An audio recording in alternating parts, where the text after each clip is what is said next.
একজন গার্ডিয়ান যখন দুনিয়ায় ছেড়ে চলে যায়, আত্মীয় স্বজন রেখে, ছেলে সন্তান রেখে, তখন মারা যাওয়ার পরে ওই ছেলে সন্তান আত্মীয় স্বজন কখনো ভুলতে পারে না। যার কারণে আপনার মরার পরে আত্মীয় স্বজন এমনকি ছেলে সন্তান আপনার কাঁদতে কাঁদতে অজ্ঞান হয়ে যায়।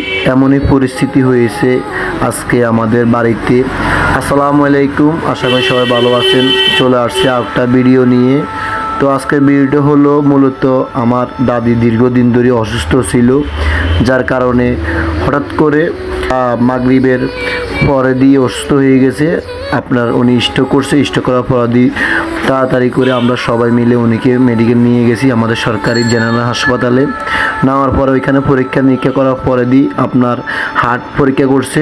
তো ডাক্তার বলছে মোটামুটি এখন স্বাভাবিক আছে। কালকে বড় ডাক্তার আসলে বিস্তারিত দেখবে, দেখার পরে ইনশাল্লাহ আপনারা জানতে পারবেন। তো ইনশাল্লাহ আমরা উনির চিকিৎসা করি, পুরো রাত উনির পাশে ছিলাম। তো আমরা আসার পরে আমরা পরের দিন সকালবেলা যাওয়ার সময় শুনি যে উনি মারা গিয়েছে। ইন্না লিল্লাহি ওয়া ইন্না রাজিউন। সবাই উনির জন্য দোয়া করবেন, আল্লাহ পাক যেন উনিকে বেহেশতে নসিব করে। তো বিস্তারিত আজকে আপনাদেরকে দেখাবো, সম্পূর্ণ দেখবেন।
নিয়ে গর্ব করতে পারে না। আল্লাহ পাক দুনিয়াতে পাঠাইছে, আবার নিয়ে যাবে, এটাই সিস্টেম মানুষের।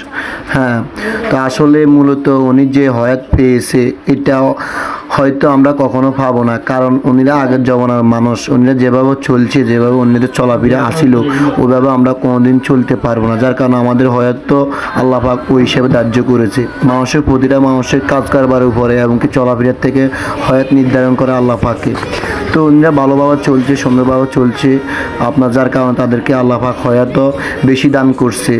তো সবই উপর আল্লাহ ভালো জানে। আসলে আমার দাদু খুব ভালো মনের একজন লোক ছিল, এমনকি খুবই একজন ভদ্র ছিল, কারোর সাথে কোনোদিন দুই কথা হয়নি। আপনার সবাই মরার পরে উনির আলোচনা করে ভালো। তো মানুষ যদি ভালো কিছু করে তাহলে ভালো আলোচনা আছে। সবাই দোয়া করবেন আমাদের জন্য।